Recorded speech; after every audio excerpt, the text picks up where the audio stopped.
ដំណើរការទាមទារឯករាជ្យនេះវាពាក់ព័ន្ធនឹងឫសគល់ក៏ដូចជាដំណើរការកសាងប្រជាធិបតេយ្យនៅកម្ពុជាដូច្នេះដើម្បីអាចមានមូលដ្ឋានមួយនៅក្នុងការយល់ដឹងនិងការពិចារណាអំពីជោគជ័យនិងបរាជ័យនៃការកសាងសង្គមប្រជាធិបតេយ្យពេញលេញមួយនៅកម្ពុជាគឺជាមិនផុតពីការស្វែងយល់អំពីដំណើរការស្វែងរកឯករាជ្យជាតិនិងប្រវត្តិសាស្ត្រខ្មែរចាប់តាំងពីឆ្នាំ1940រហូតមកនោះទេដំណើរការស្វែងរកឯករាជ្យនេះត្រូវបានធ្វើឡើងដោយភាគីចំនួន4ទី1គឺភាគីព្រះករុណាព្រះបាទនរោត្តមសីហនុព្រះបរមរតនកោដ្ឋភាគីទី2គឺគណបក្សប្រជាធិបតេយ្យក្រុមការដឹកនាំរបស់ព្រះអង្គម្ចាស់ស៊ីសុវត្ថិយុតិវង្សនិងលោកអ៊ីវកេសភាគីទី3គឺចលនាខ្មែរអ៊ីសារ៉ាដែលមានថៃនៅពីក្រោយនិងចលនាកុម្មុយនីសខ្មែរដែលមានគណបក្សកុម្មុយនីសឥណ្ឌូចិននៅពីក្រោយ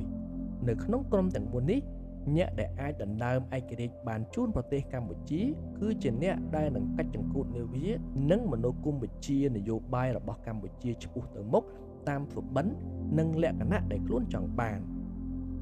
នៅក្នុងភាគទី2យើងបានពណ៌នាអំពីទិសដៅនយោបាយនិងបេសកកម្មទាមទារឯករាជ្យរបស់គណបក្សប្រជាធិបតេយ្យរួចហើយម្ល៉េះហើយខ្ញុំសូមរៀបរាប់អំពីចលនាទាមទារឯករាជ្យរបស់ក្រុមចលនាខ្មែរអ៊ីសារ៉ាដែលមានថៃនៅពីក្រោយហើយបន្ទាប់មកនឹងរៀបរាប់អំពីចលនាទាមទារឯករាជ្យរបស់ព្រះបិតាឯករាជ្យជាតិសម្ដេចនរោត្តមសីហនុ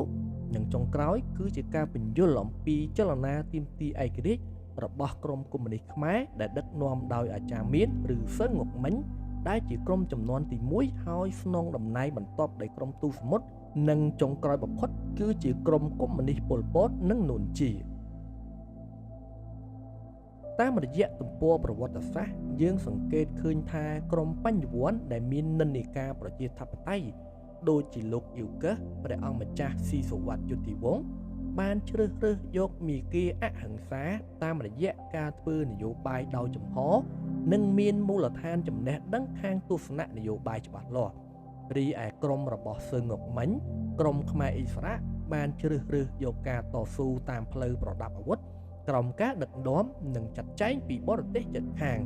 ជាហេតុធ្វើឲ្យយើងបានធ្លាក់ខ្លួនចាញ់កលនិងចាញ់ប្រៀបរបស់ប្រទេសជិតខាងរហូតស្ទើរតែរលាយប្រទេសទៅវិញដូច្នេះយើងអាចទាញសេចក្តីសន្និដ្ឋានជាបឋមបានថាការសិក្សារៀនសូត្រនិងដុសខាត់គំនិតរបស់ប្រជាជនខ្មែរគឺពិតជាមានសារៈសំខាន់ខ្លាំងណាស់ដើម្បីការពារកុំឲ្យចាញ់បោកខ្មាំងដែលបោកបញ្ឆោតសម្ដែងធ្វើជាជួយយើងទាំងដែលការពិតគឺគេបានបោកប្រាស់និងចាត់ទុកខ្មែរយើងជាឧបករណ៍ដើម្បីបម្រើមហិច្ឆតានយោបាយរបស់គេទៅវិញឥឡូវយើងមកស្វែងយល់អំពីចលនាខ្មែរអ៊ីសារ៉ាដែលតស៊ូប្រដាប់អាវុធនៅតាមជីដែនខ្មែរថៃដូចតទៅនេះអ៊ីសារ៉ាយោងតាមវចនានុក្រមខ្មែរជាភាសាបាលីថ្នាក់ពាក្យជាយាមបានន័យថាអ៊ីសូរលោកខ្មែរអ៊ីសារ៉ានេះប្រហែលជាសំដៅដល់ភាពជាធំរបស់ខ្មែរឬស្មារតីចាត់ទុកខ្មែរជាធំ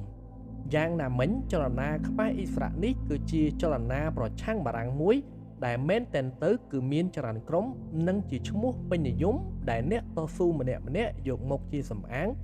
ឬបាត់បង់ទៅលើសកម្មភាពក្រៅច្បាប់របស់ខ្លួនតាមការពិចារណារបស់ខ្ញុំឈ្មោះថាខ្មែរអ៊ីសារ៉ានេះប្រហែលជាតំណាងឲ្យចលនាមួយដែលពេញនិយមហើយគ្រប់ក្រុមឬបុគ្គលដែលនាំគ្នាចាត់តាំងកម្លាំងដើម្បីចូលរួមដោះស្រាយបញ្ហាជាតិតាមរយៈការកសាងយោធានៅតាមព្រៃភ្នំគឺនាំគ្នាប្រើប្រាស់ឈ្មោះថាខ្មែរអ៊ីសារ៉ានេះជាម៉ាកយីហោសម្គាល់លើការតស៊ូរបស់ខ្លួននៅថ្ងៃទី20ខែធ្នូឆ្នាំ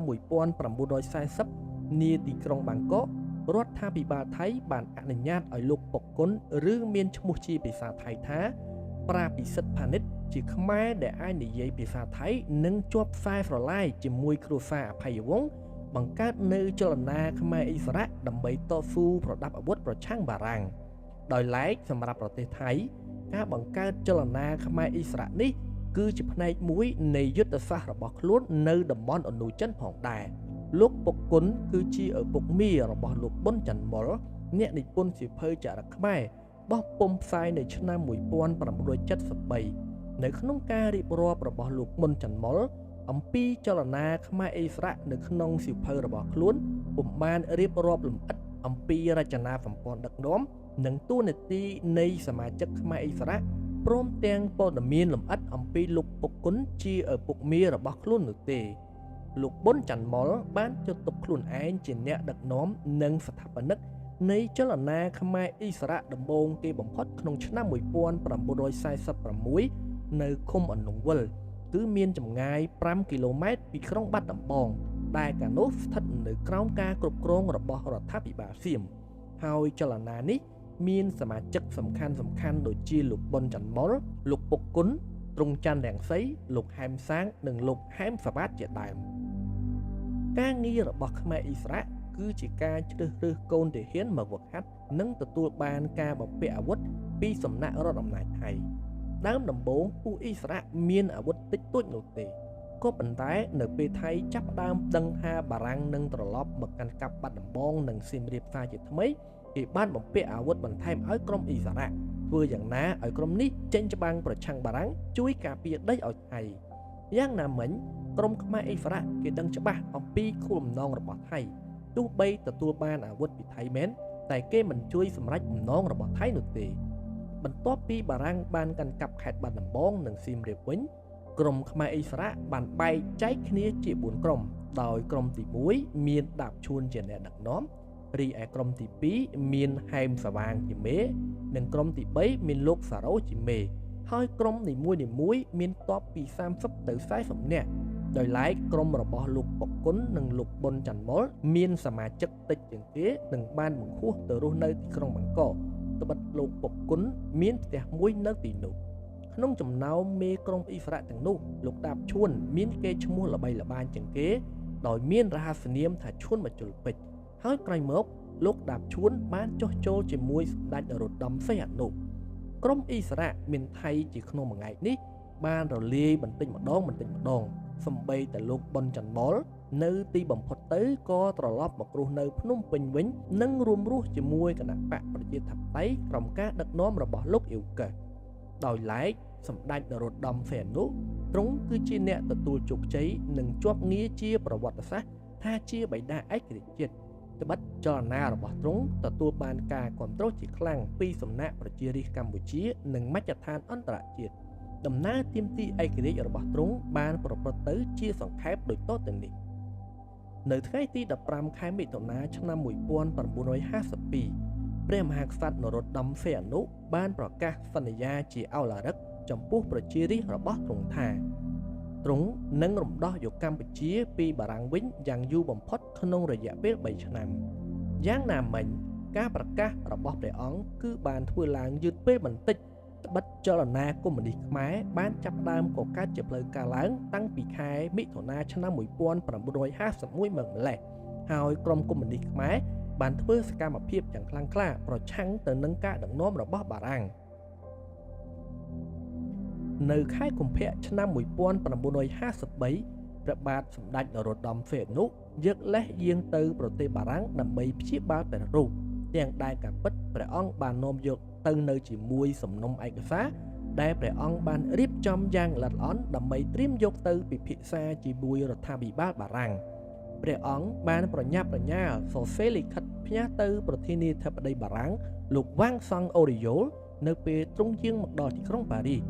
2សប្តាហ៍ក្រោយពីលោកវ៉ាងសង់អូរីយ៉ូលឆ្លើយតបទៅនឹងលិខិតរបស់ព្រះអង្គដោយលោកបានបញ្ជាក់ថាបានសិក្សាទៅលើលិខិតនោះដោយចិត្តចង់ហើយបានយាងព្រះអង្គឲ្យចូលរួមសោយភោជនាអាហារថ្ងៃត្រង់ជាមួយនាថ្ងៃទី25ខែមីនា ឆ្នាំ1953មន្ត្រីបារាំងដែលទទួលបន្ទុកកិច្ចការឥណ្ឌូចិនបានសន្ទនាជាមួយព្រះអង្គដោយសេចក្តីគោរពក៏ប៉ុន្តែគេបាននិយាយបញ្ឆិតបញ្ឈៀងថា